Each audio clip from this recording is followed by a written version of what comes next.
ओम श्री वेंकटेशाय नमः।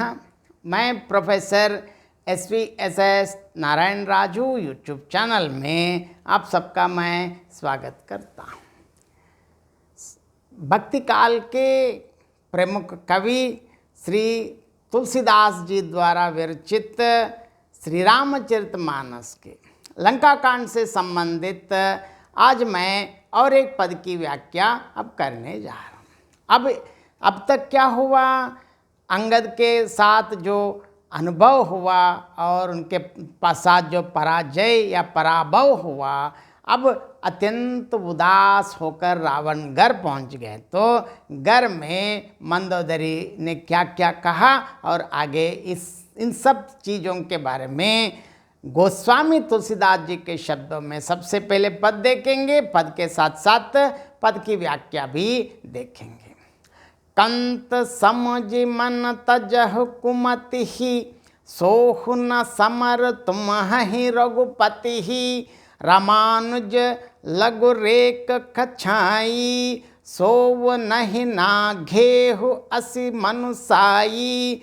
पिय तुम ताहि जितब संग्रामा, जाके दूत केरियह कामा।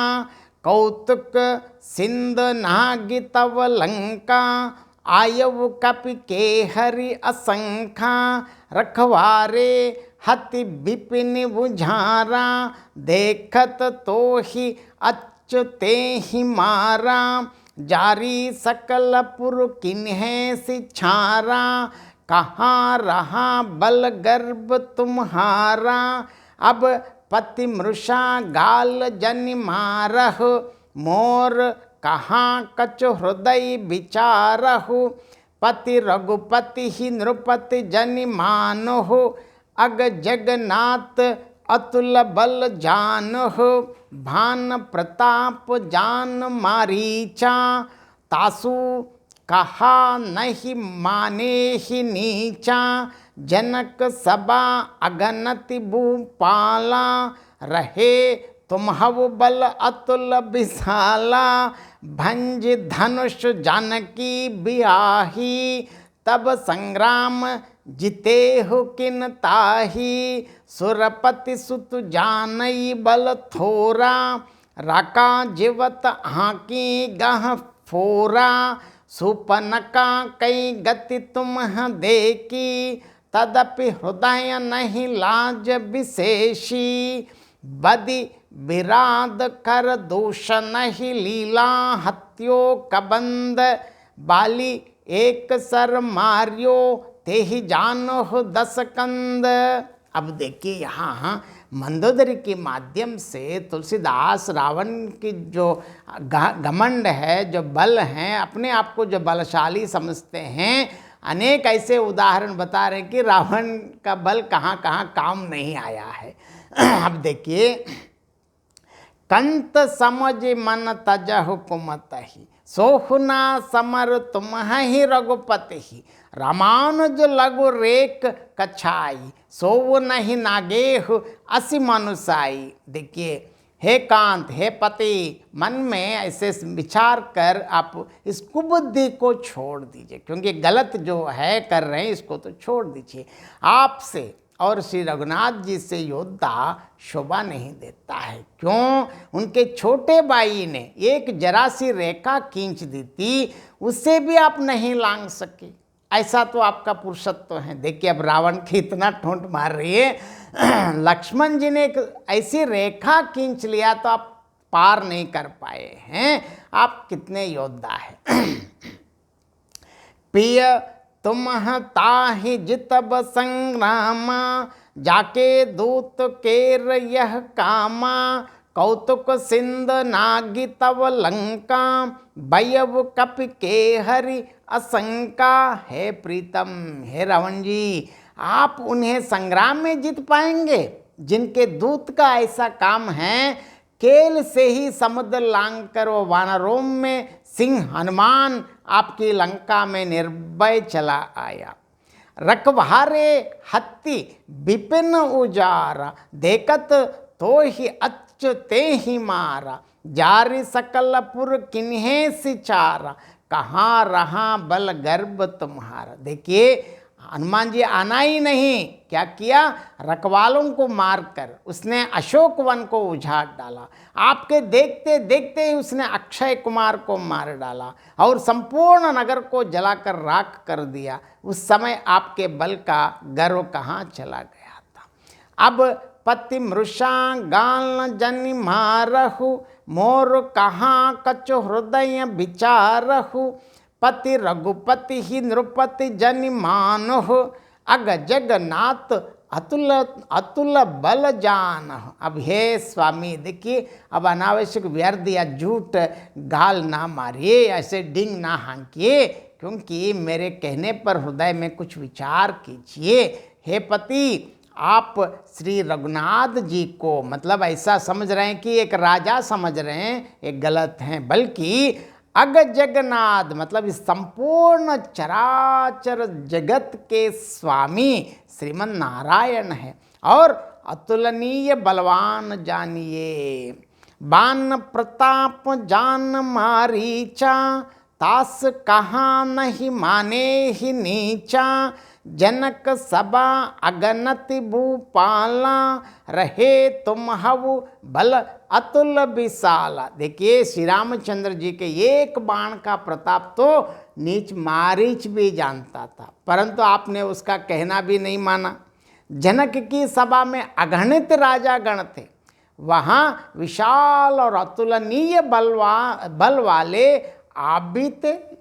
क्या हुआ, भंज धनुष जानकी बिहाई, तब संग्राम जीते हो किन ताहि, सुरपति सुत जानई बल थोरा, राका जीवती अंकी गही फेरा। देखिए वहाँ शिव जी का धनुष तोड़कर प्रभु श्री रामचंद्र जी ने जानकी माता को ब्याहा, तब आपने उनको संग्राम में क्यों नहीं जीता, क्योंकि आप भी उधर हैं। इंद्रपुत्र जयंत उनके बल को कुछ कुछ जानता है। श्री राम जी ने पकड़कर केवल उसकी एक आंख ही फोड़ दी और उसे जीवित ही छोड़ दिया है। सुपनका कई गति तुम है देखी, तदपि हृदय नहीं लाज विशेषी। देखिए शूर्पणखा की दशा तो आपने देखी ली, तो भी आपके हृदय में उनसे लड़ने की बात सोचते हैं, विशेषकर कुछ लज्जा नहीं आती है। और देखिए ऐसे और भी बता रहे हैं कि बद विराद कर दूषण ही लीला, हत्यो कबंद, बाली एक सर मारियो ते ही जानहु दसकंद। जिन्होंने विराद और कर दूषण को मारकर लीला से ही कबंद को भी मार डाला, और जिन्होंने बाली को एक ही बाण से मार दिया। हे दशकंदर, हे रावण जी, आप उन्हें उनके महत्व को समझिए। अब इस पद का और एक बार मैं संक्षेप में अर्थ बताना चाहता हूँ। अब मंदोदरी रावण को बता रहे, मतलब समझा भी रही हैं और रावण के जो गलत चीज़ें हैं उनका भी वो बता रहे, क्योंकि पत्नी का जो कर्तव्य वो बता कर रही हैं। हे कांत, हे रावण जी, मन में अच्छी तरह विचार कर कुबुद्धि को त्याग दीजिए। आपसे और प्रभु श्री रामचंद्र जी में युद्ध शोभा नहीं देता है, क्योंकि आप उनसे युद्ध करने के योग्य आई ही नहीं। उनके छोटे भाई ने एक छोटी सी लकीर खींच दी थी, उसे भी आप नहीं लांघ कर पाए हैं। यही तो आपका पुरुषत्व है। हे प्राणपति, आप उन्हें संग्राम में जीत पाएंगे ऐसा समझ रहे हैं, लेकिन उनके दूत के ये काम हैं केल से ही समुद्र लांग कर वो कपि अर्थात कपि सिंह मतलब कपियों में श्रेष्ठ हनुमान जी आपकी लंका में निर्भय आ गया। अंदर तो प्रवेश करना ही नहीं, अशोक वन के रखवालों को मारकर उसने सारा वन उजाड़ डाला। आपके देखते देखते ही उसने आपके पुत्र अक्षय कुमार को मार डाला और संपूर्ण लंका को जलाकर राख कर दिया। तब आपका बल का घमंड कहाँ था। अब हे स्वामी, अब इस प्रकार झूठ या डिंग मत हाँकिए, अब मेरे कहने पर कुछ हृदय में विचार कीजिए। हे पति, श्री रघुपति को निपट एक राजा या नर राजा मत मानिए, क्योंकि वो बल्कि इस समस्त चराचर सृष्टि के स्वामी श्रीमन नारायण और असीम बल वाला जगन्नाथ जानिए। उनके बाण के प्रताप को तो मारीच भी जानता था, परंतु आपने उसे नीच मानकर उसका कहाँ तो नहीं माना। जब आप सीता अपहरण के लिए गए थे तो मारीच ने पहले ही बता दिया, आपने सुना ही नहीं। जनक की सभा में असंख्य राजा थे, वहाँ विशाल और अतुलित बल वाले आप भी थे। वहाँ क्या हुआ, वहाँ धनुष तोड़कर राम जी ने जानकी को ब्याहा, तब आपने उन्हें संग्राम में क्यों नहीं जीत लिया। देवराज इंद्र का पुत्र जयंत उनके बल को कुछ कुछ जानता है। प्रभु श्री रामचंद्र जी ने उसे पकड़कर केवल उसकी घमंड को, उसी एक आंख फोड़कर उसे जीवित ही छोड़ दिया। शूर्पणखा की दशा भी आपने देखी, तब भी आपके हृदय में इस प्रकार लड़ने की बात क्यों सोचते हैं, मुझे समझ में नहीं आ रहे हैं। अब अंत में बता रहे, बदि विराद कर दोषन ही लीला हत्यो कबंद, बाली एक सर मारियो ते ही जानहु दस कंद। जिन्होंने विराद और कर दोषण का वध कर पुनः लीला से ही कबंद को भी मार डाला, और जिन्होंने बाली को एक ही बाण से मार गिराया, हे दशकंद, हे रावण, आप उन्हें क्यों नहीं पहचान पा रहे हैं। भगवान की तो आप जान लीजिए। इस प्रकार उनको समझाने के लिए कोशिश किया है। बहुत बहुत धन्यवाद। जय श्रीमन नारायण। भारत माता की जय।